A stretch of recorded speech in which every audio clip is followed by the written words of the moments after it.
Hello, this is Crono Maniac, This is Freezing Inferno. and a couple days ago we just watched Suburban Nights from ThatGuyWithTheGlasses.com. We should probably get background information out of the way first. Neither of us really care for that guy with the glasses too much.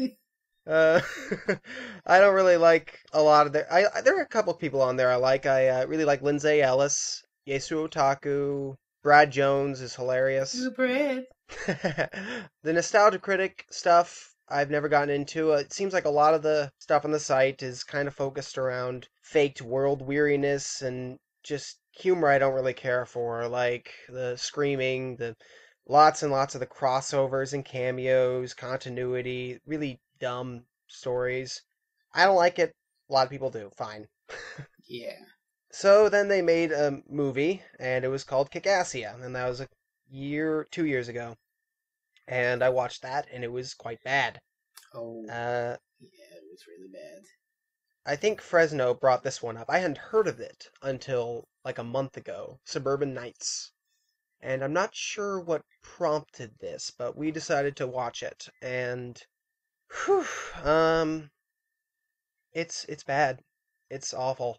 We watched it on Skype just out of sheer morbid curiosity. I watched it for the second time because he hadn't seen it, but I had. So I'm the crazy one here because I watched this thing twice. I had to help him through it. I mean, he probably could have survived without me, but I think I helped. Hmm. Yeah, and I want to emphasize this. Neither of us want to seem petty or mean-spirited, just tearing into another person's work.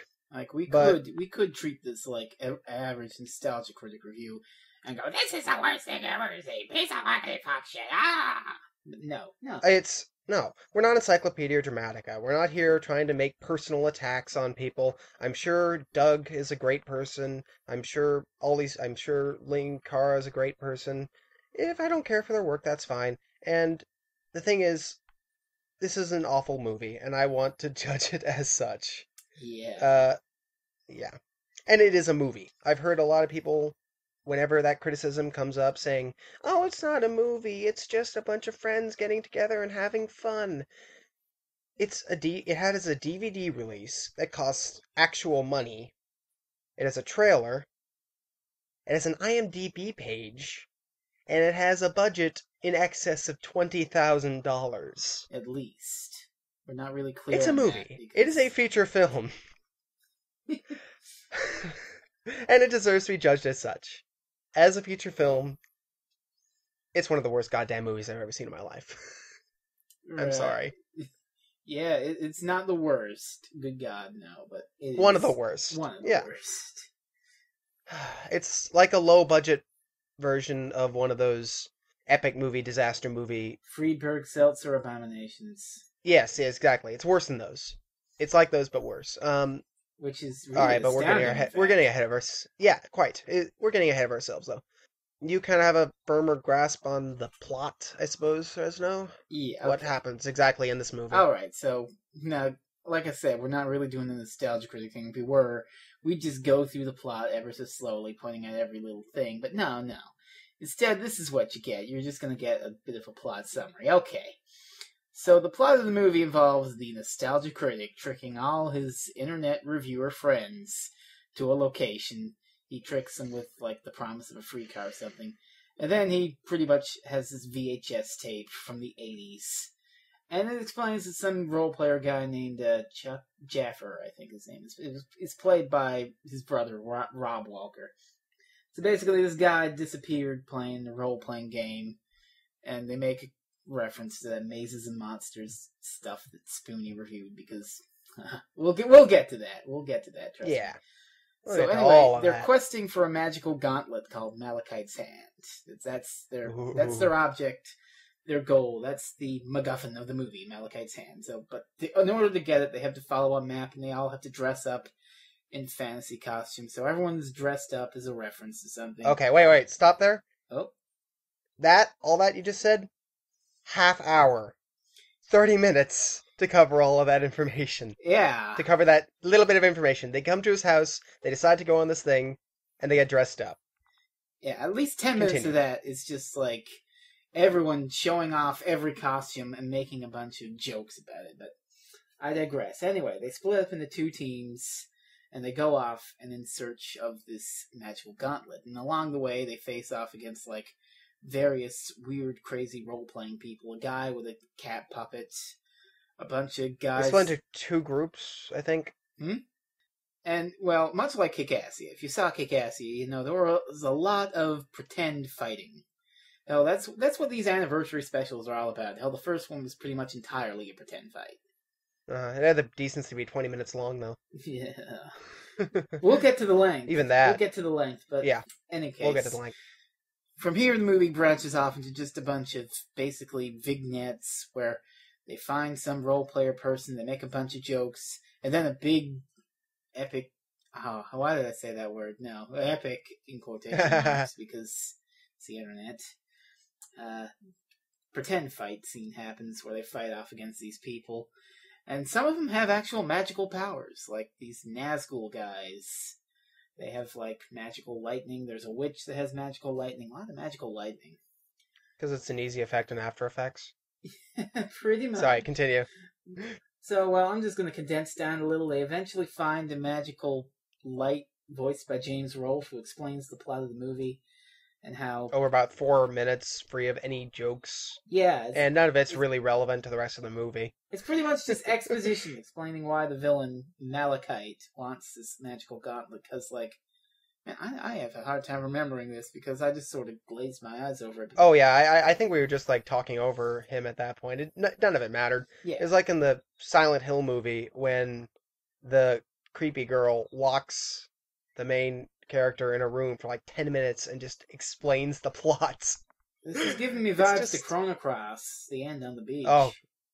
Oh man. But yeah, magical light voiced by James Rolfe just explains the plot. How Malachite is like a magician who wants to destroy technology with his magical gauntlet or whatever. So anyway, that doesn't really lead it much.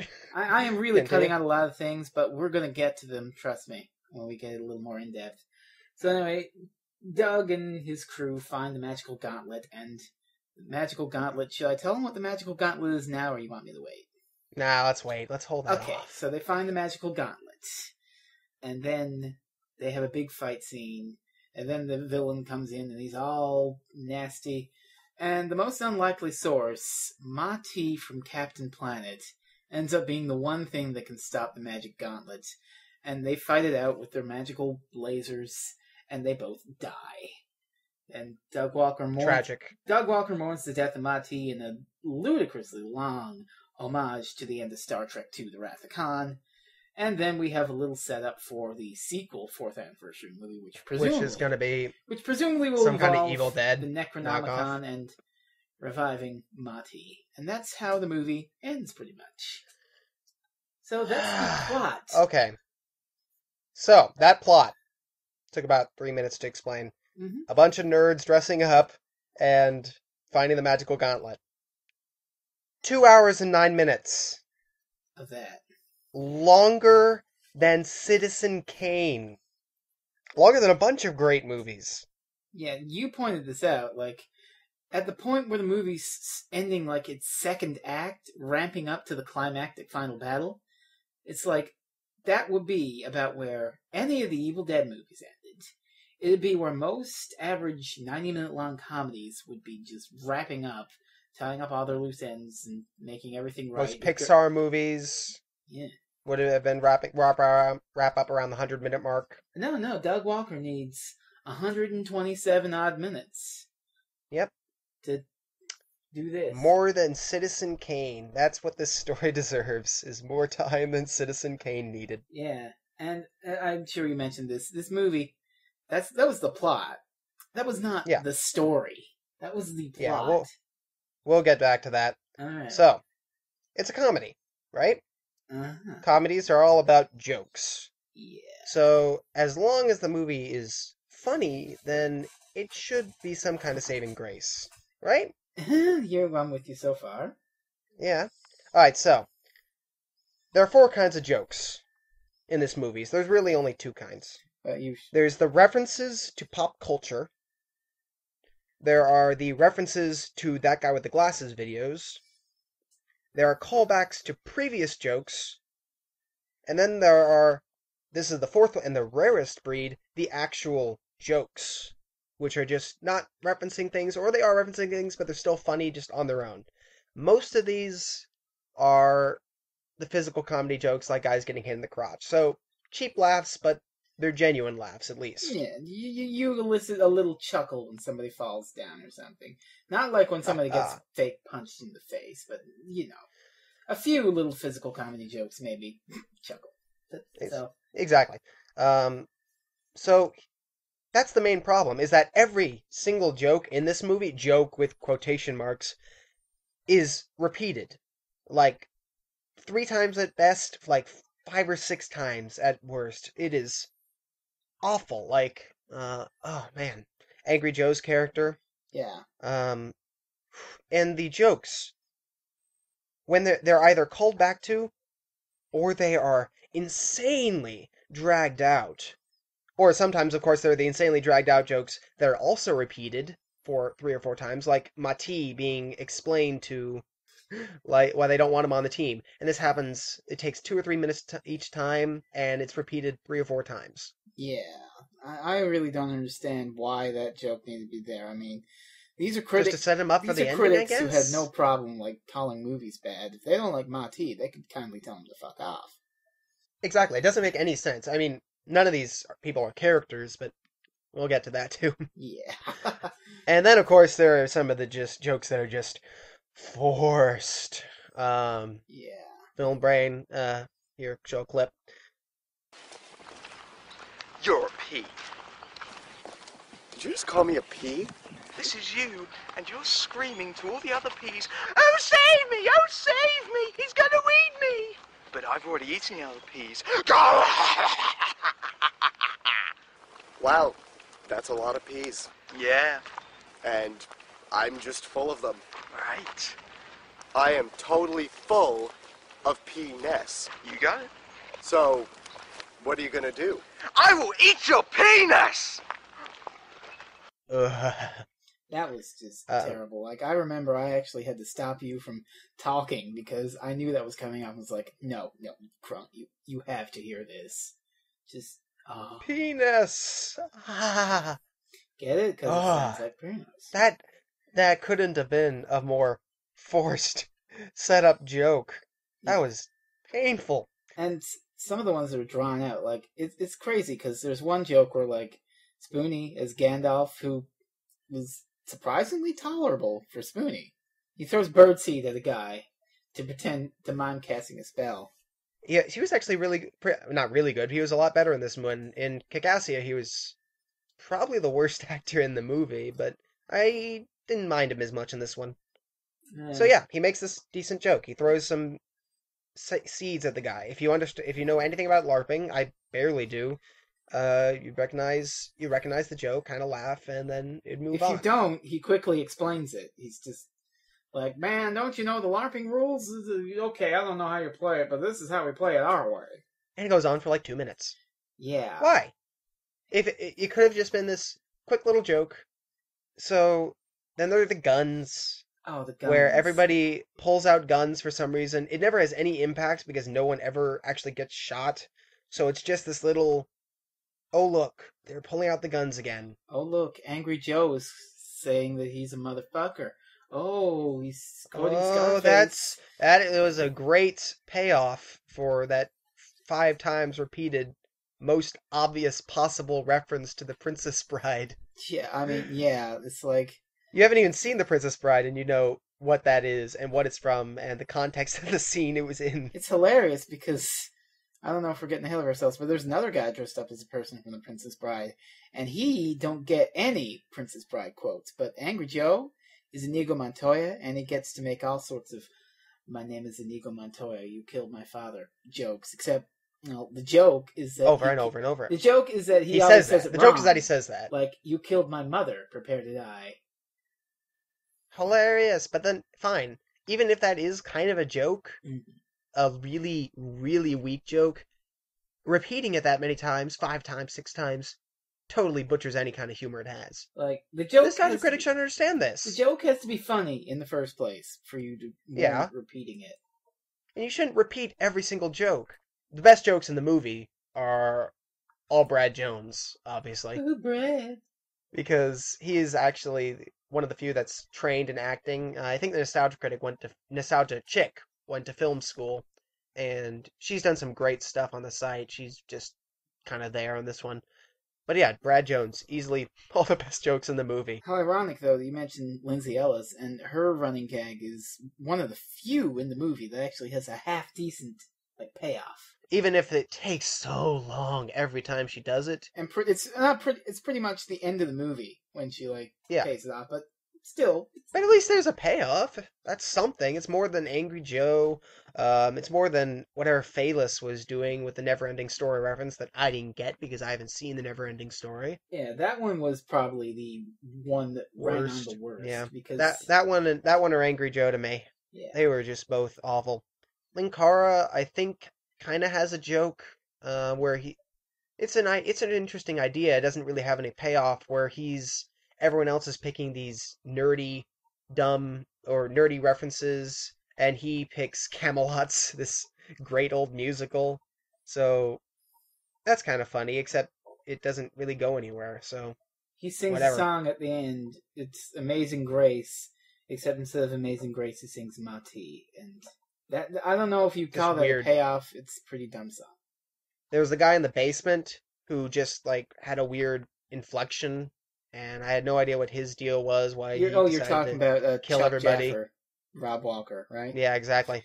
We were trying to figure out what the hell he was doing, and we finally decided it's sort of like the squeaky voice team from The Simpsons. Oh, gee, guys, that's who it was. Thanks for finding me. You're trying to find. Oh, guys, yeah. That's the sort of thing he was doing. It's really weird. And when there are occasional true jokes, they're usually stolen from The Simpsons or Family Guy or whatever.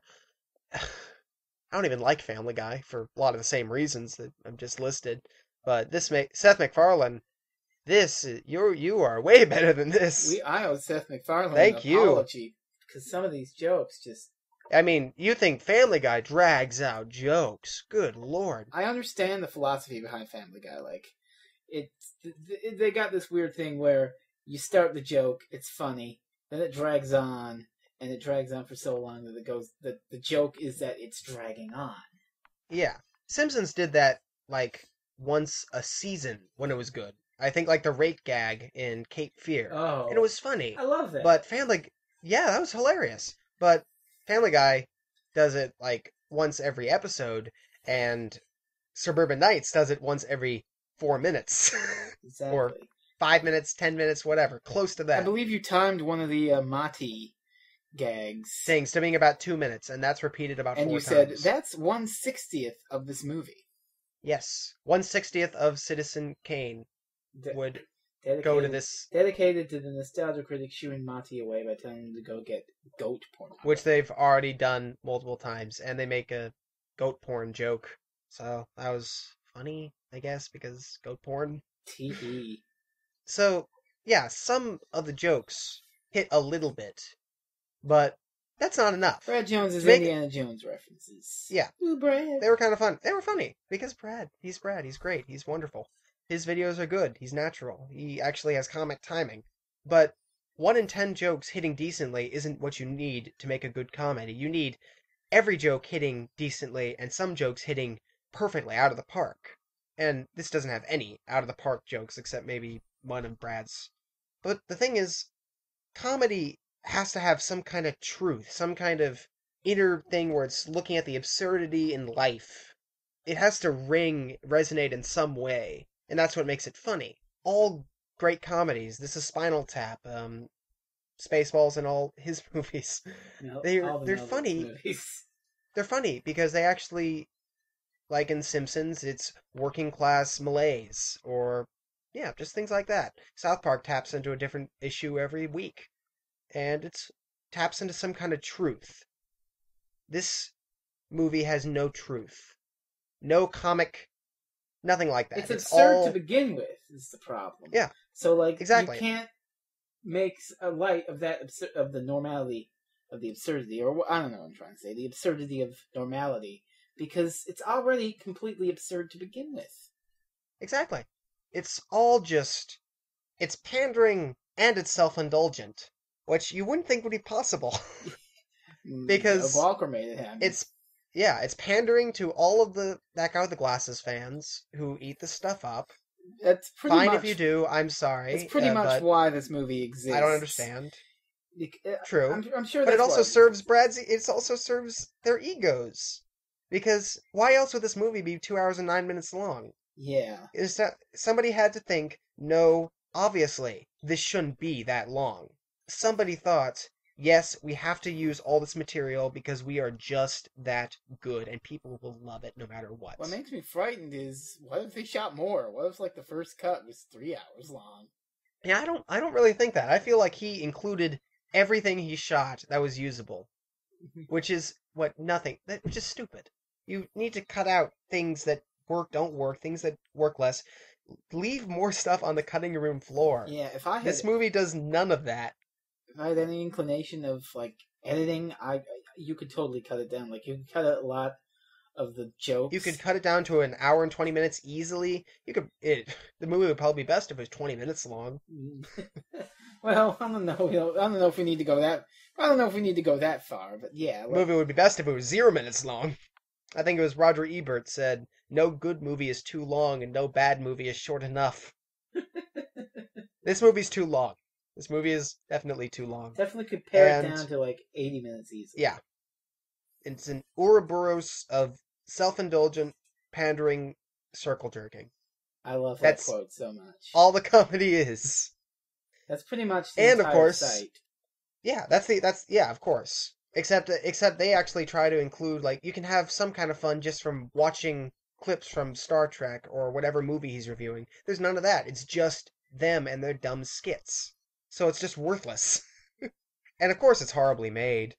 Just like with the technical details. Now we're just kind of moving on from, like, comedy. Do you have anything else you wanted to say about that? Well, the comedy, let's just see here. Well, I have a lot to talk about with the plot and such. Oh, like how the music stops. Yeah, the music always stops. For a joke. You mentioned it's like, oh, we're good. Oh, hey guys, this is a joke. Hey guys, I said a thing. Whoop. Wait, what? Okay, let's start the music again. That wasn't actually a joke, but we're gonna stop it anyway.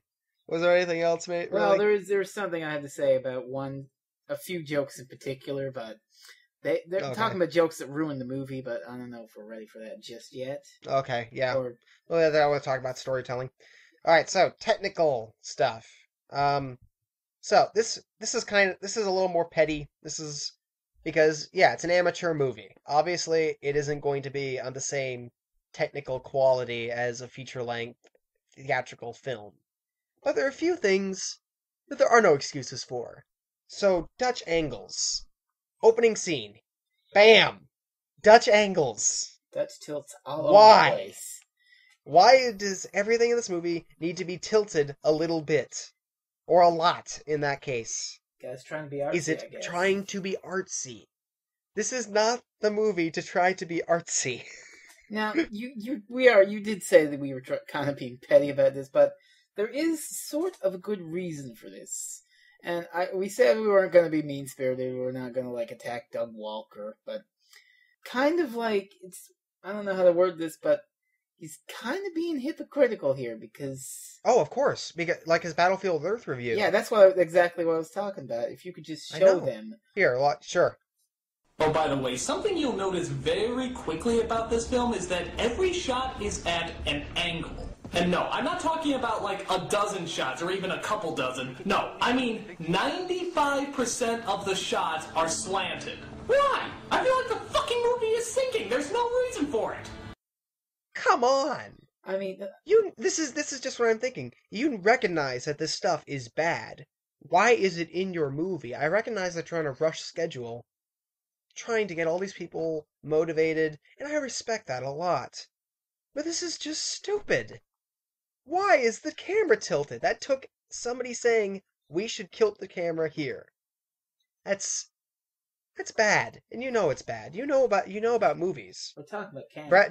Doug Walker knows about movies. I've seen him talk in like his top 20 movies videos, you wouldn't know it from the Nostalgia Critic videos since all the reviews are squeezed into little 30-second chunks at the end, and the rest of it's just for sarcastic summarizing. Mm-hmm. But when he talks about movies, he knows his stuff. He knows that that's bull and stupid. Yeah. Why is it in this movie? Talking more about camera angles, like whenever we're walking like in the forest with one of the groups, camera's really, really shaky. Like it's just, Oh god, like, it's like it makes you nauseous. Like I've taken like silly little vlogs, vacation vlogs, where I just walk down the road. It looks exactly like that. Just a guy walking. This is supposed to be camera. a movie. This is a feature-length film. Why? It's just dumb. The action scenes too. Those are just nauseating because it's like he's just swaying back and forth, and like it's on a boat. Talking about the action scenes, like not just with the visual stuff, but audio, because every single time someone takes a punch in this movie, it is just the exact same sound clip. I can't imitate it, but See, that kind of stuff isn't excusable, even if you're on a budget. That's just being lazy or stupid or thinking, this is kind of funny. No, it's not. and he's been using know that it's same not. punch effect for every.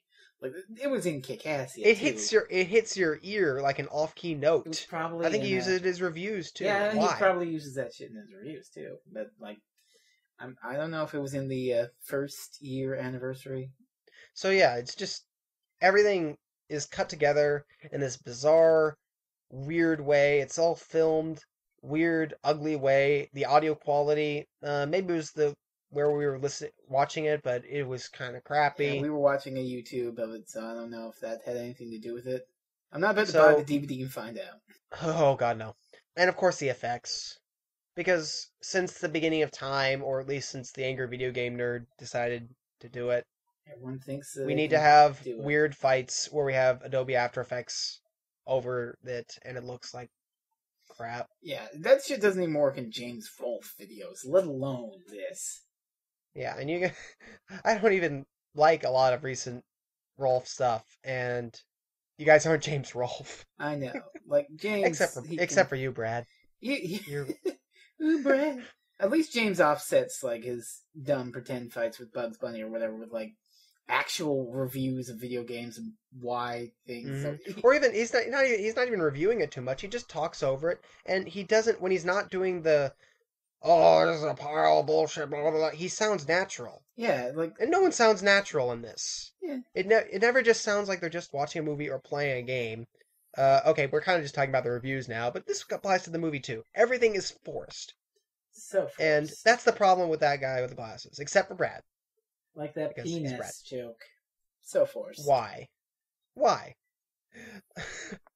So, yeah, if the effects are hideous, and I recognize that you can't do much better. I mean, like the guns, for example. It's like it's obvious. Yeah, they like, look Photoshop awful. muzzle blast, but They're just shaking the gun. It doesn't look like they're shooting guns. we can excuse that because you can't fire blanks in the middle of suburbia. Yeah, I mean, somebody because he called decided to cops. film this. He decided to film this in the most boring locations possible, like the half-hour climax is this green field. It's this backyard. I don't know if it's really his backyard. Okay. I'm not sure. It looks like his back. He's probably that's my guess. Just filming around his house. But here's the idea.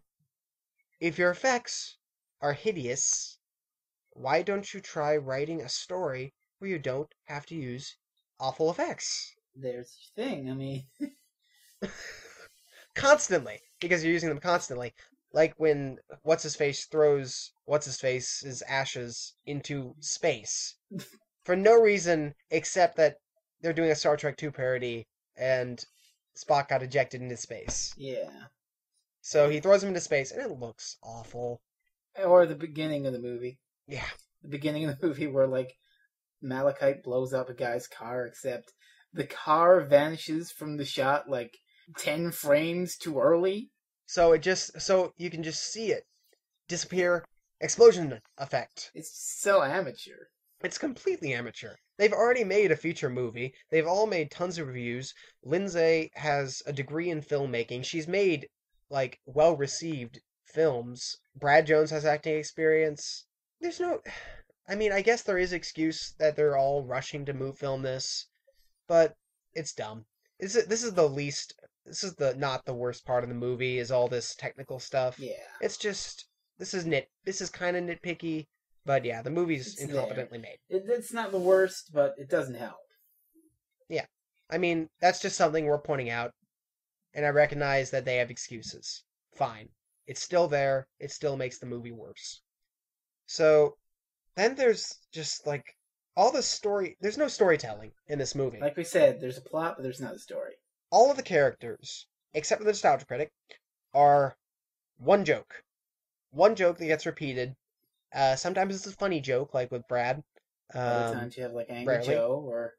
Angry Joe, where it's just, Phaelus. he's Inigo Montoya. Do that joke over and over again. Like I pointed out, Phaelus, he's that weird, my friend. whatever the heck. That's his stick. Ugh.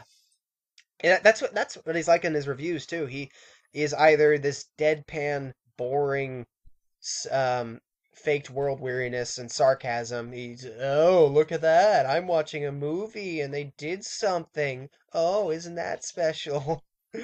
Or he's just like this manic, shake my arms around, and that's what he's like in the movie. Yeah. Those are like his only two emotions.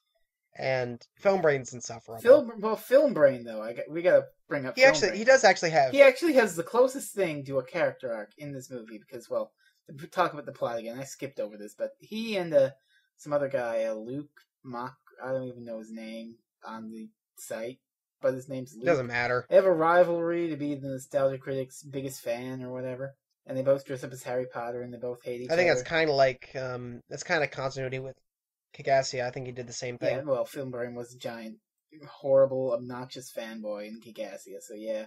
Which is what he's like. He's basically just the Nostalgia Critic, only faking it even worse. He's just like, he just summarizes the movies while being sarcastic, only it's even less natural and weird. Oh, I gotta bring up something really funny here that you should probably link in the description. There's a video on YouTube called the Suburban Nights Film Brain Review, where someone takes Film Brain's review of Epic Movie and sets the audio clips to stuff over Suburban Nights, and it actually fits, and it's just like the funniest, most accurate thing you've ever seen. When you're done with listening to us blab about this thing, you give that look, because, oh my god.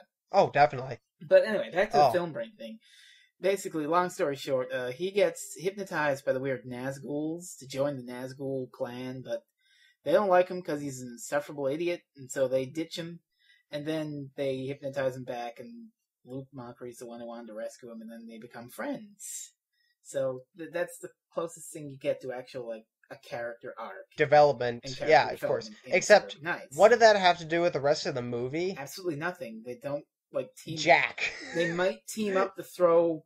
Oh, yeah, they team up to throw one punch together in the final battle. That doesn't even make sense. How can you throw a punch together? They're like expecto fist, and they punch a guy. Oh yeah, hilarious. Was that one of those shots where they like had the camera on top of the arm while it was moving, and it looks probably stupid? I don't really remember that. Yeah, but that's your payoff to that character development. Like they could have done so much more with that. Really, like they could have had one almost get the kill, but then like, yo, you'll never hurt my bro, and then smack. Like, I just thought of that in 5 seconds, and it's way better than what we got. Exactly. Suede showed up. That dude with the suede. No reason. I think it was just because Fresno, I'd never heard of him. I watched a few of his videos like 2 years ago when he left on a Mormon pilgrimage for 2.5 years, and he's came back to the site, and he was in this movie. So, it's my Suede, God. He's back. Everyone was happy that he was back, except he actually didn't do anything in the movie. In the movie, he just shows up, and then nothing else happens. He might throw a few punches in the final battle. I really can't be arsed to tell. Because the final battle is like a half hour long. Yeah. With everything. The climax so, of the movie. It's ridiculous. Todd in the Shadows. Todd in the Shadows. Nothing. Didn't do anything. Like, they made one joke. He showed up and he introduced his own costume, like, I'm the Dread Pirate Roberts or whatever. Then then in a fight scene, he was like, I can't see what I'm doing. And then he did something else. Nothing. Yeah, he probably threw a few punches in the final battle. He did nothing else. That's it. Why? Why was he in the movie? Because because he was there and they wanted to have him in the movie. yeah. This is a movie at this point, guys. It has to follow basic tenets of movie making. Storytelling 101 stuff. You can't just have characters in there for no reason. The fairy tale girl who makes a big long I think, yeah. Oh, that's She's who that just was. Snow White. Her character stick is that she acts all pretty, and then she's like, I'm fucking tough. Listen, pansy boy." I'm gonna do that a bunch. And then she helps the critic learn not to show his crotch. Oh yeah, when they show the critic's crotch in IMAX-O-Vision. Oh god, yeah. In his that was underwear. a necessary shot. That was like in Transformers 2, where it just shows John Turturro's butt in a thong over the big screen, or whatever it was, Delicious. for no reason. That's all it was. It was just this IMAX-O-Vision of John Turturro's ass. Nostalgia critics. And it's the same thing with the Nostalgia Critic. He just went down to well beneath. He is at Michael Bay levels of humor. So, you wanted to talk about the Gauntlet. Yeah, I wanted to talk about the Gauntlet because here's the thing. You remember how I said a while back that I didn't really want to say Doug Walker was kind of a hypocrite because of his Dutch tilt thing? Mm-hmm. Now, would you agree that if a movie had a big plot hole in it in a Nostalgia Critic review, he would go nuts on it? Oh yes, he would tear out a new one. He nitpicks the tiniest little logical inconsistencies. I may be a hypocrite for doing that now, but I'm pointing out the hypocrisy, so I don't know if that makes me anything, but I really don't care. I'm about to point out a glaring plot hole in Suburban Nights because Doug Walker wanted to make 2 references to things that his audience would laugh at. Alright, so you remember because they had the short little glimmer of neurons in their brain that says, I recognize that. That must mean this is a joke. Hee hee. I'm laughing. This is movie of the year. Recall the beginning of the movie, Doug Walker puts in a VHS tape, and it's a news report of this guy, Chuck Jaffer, vanished, right? Now, for one thing, the news report's supposed to be from, 1981, 1982. And the reason I say this is because the news reporter, who's actually Doug Walker's father, I believe. How embarrassing that he's in this movie. Anyway, he mentions that the tale of Chuck Jaffer vanishing after a role-playing session mirrors that of the movie Mazes and Monsters, which, for those who aren't aware of the joke, is a terrible, terrible 1981, 1982 made-for-TV movie, I think, starring Tom Hanks.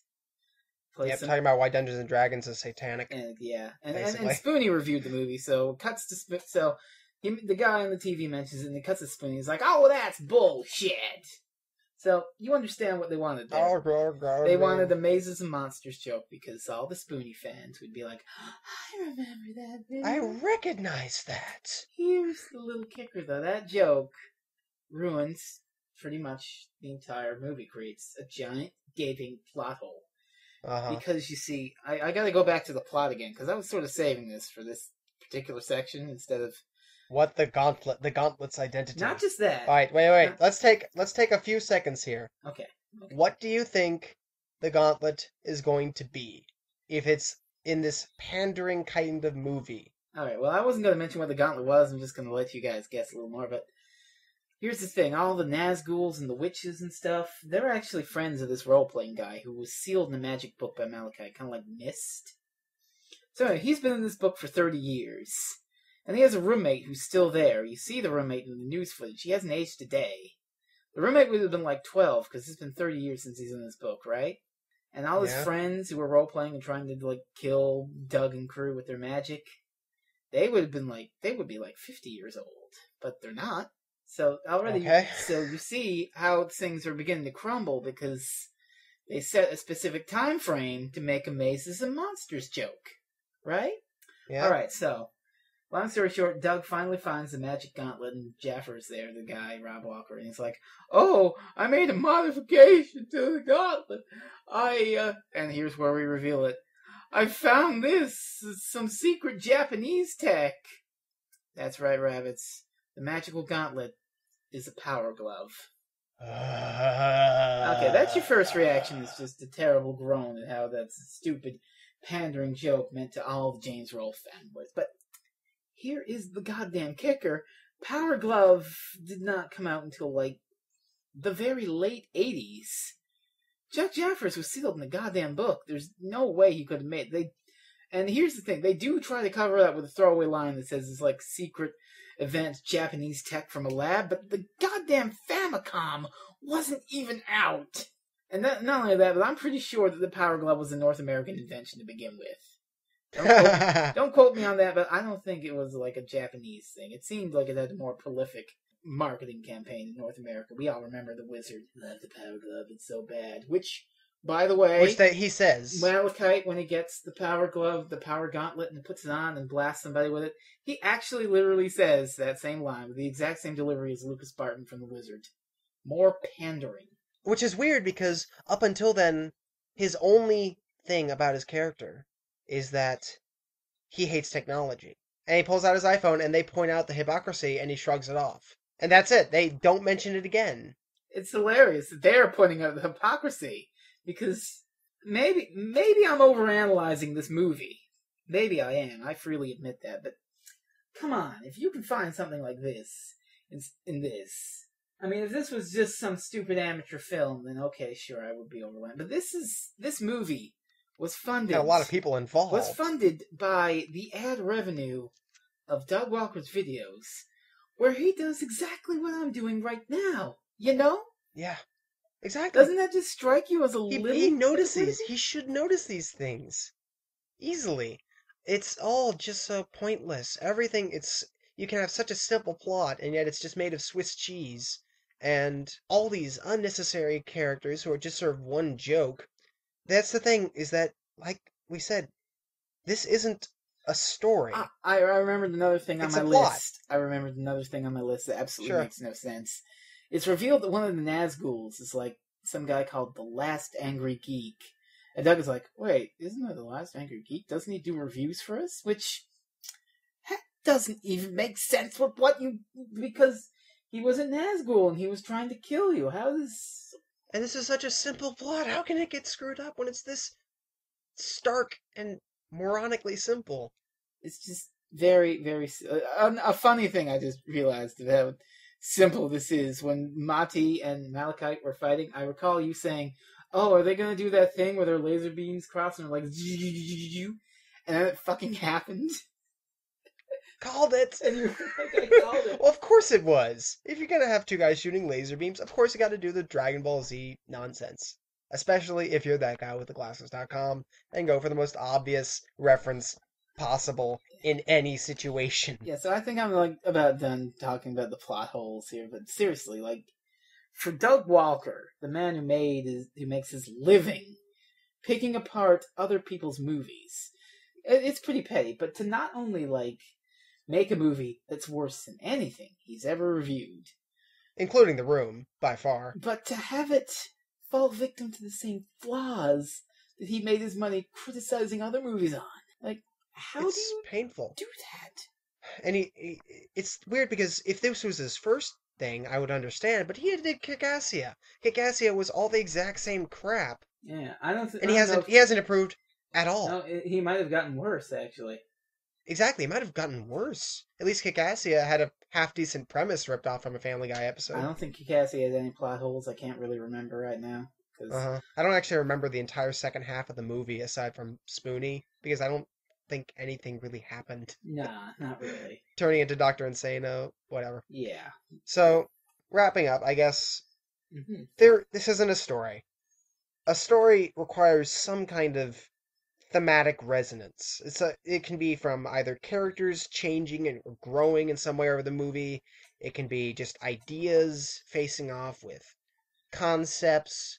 It doesn't have to be artsy or anything. Every good story does this on some level. Some kind of storytelling. Like, the closest you say could get to it is Nostalgia Would be Critic. Film Brain or Mati. Yeah, or Mati, yeah. Nostalgia Critic mourning Mati's death and his overly long Star Trek 2 pair. That's the closest it actually gets to, like, a thing.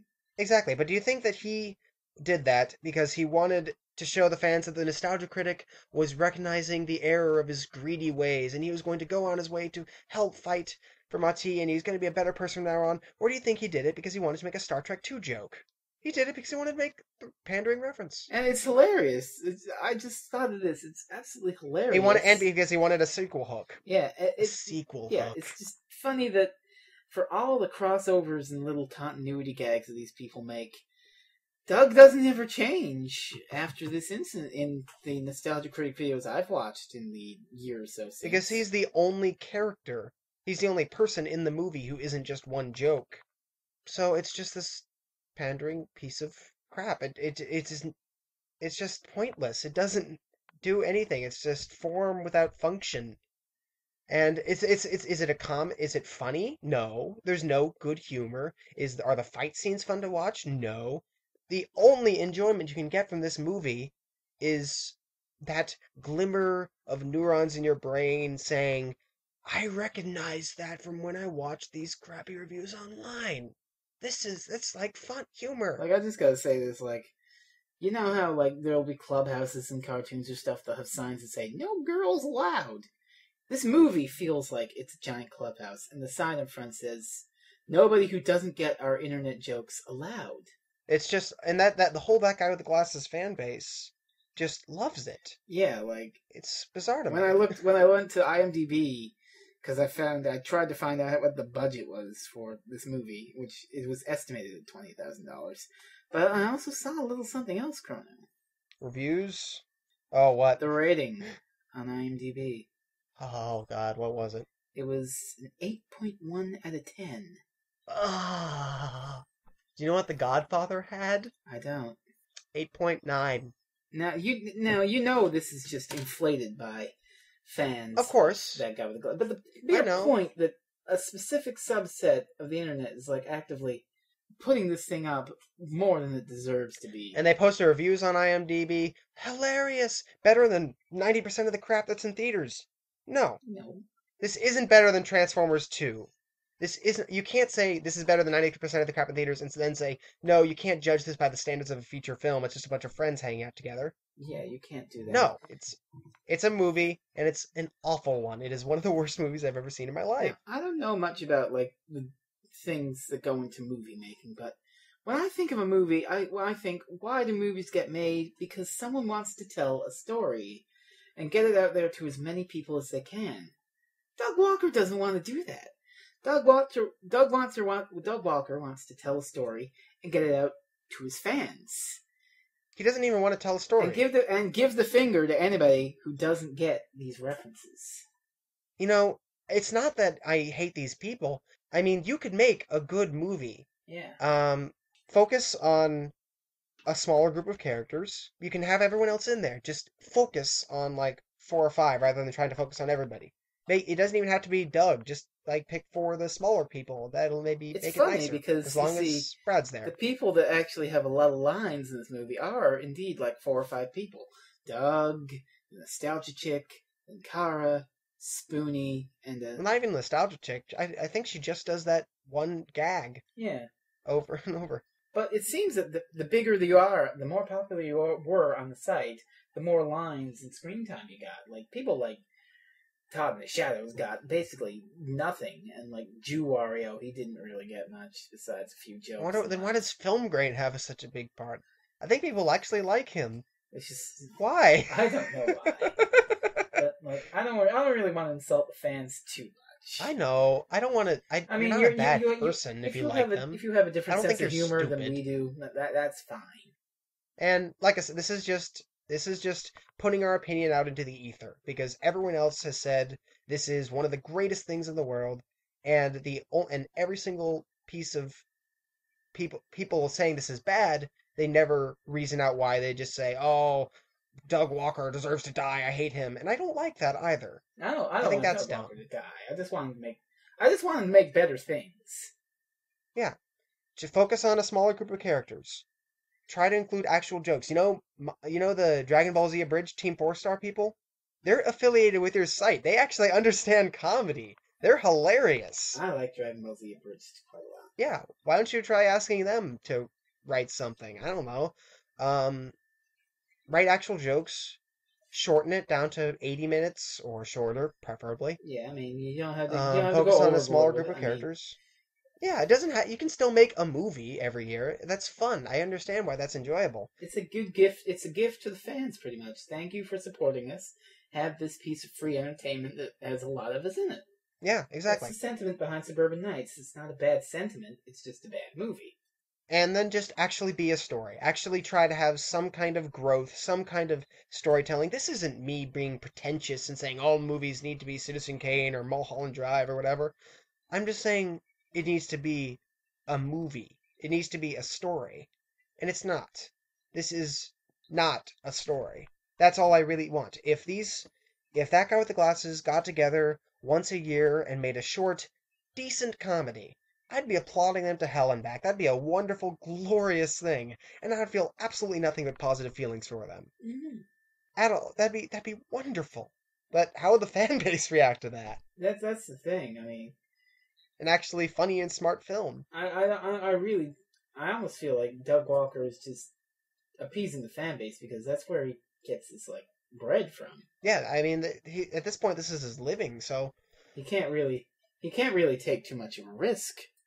As nice as it would be, I mean, we can say it fine, but we're not like we can say it's crap, but that's what he has to do because of his fans on some level. Yeah. I guess if they just came together and tried to make a good movie and it was decent, and then they came together and tried to make a good movie and it was good, they could come together and make a great movie because they have a lot of talented people and a lot of untalented people, but they could do it. I believe in them. Except they aren't trying at all. This is gleefully mediocre entertainment. It is not. There's no kind of self-awareness. There's no attempting to get better between this and Cacassia. It didn't. It's like every time someone tried to critique Cacassia, they just put fingers in their ears and went la la la la la la la because all the problems in Cacassia are here and worse. Yeah. I believe in Doug Walker, and I especially believe in Brad Jones and Lindsay Ellis. I think they could make a good movie. I just wish they'd try. The sad thing is, we've talked for less than half of the length of that movie. Yeah, and we talked for way, way more than we thought we were going to. Yeah. Alright, well, thinking about wrap this up. Okay. Alright, thanks for talking with me, Fresno. No problem. That was Suburban Nights. Thank you, and good night.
I will eat your penis!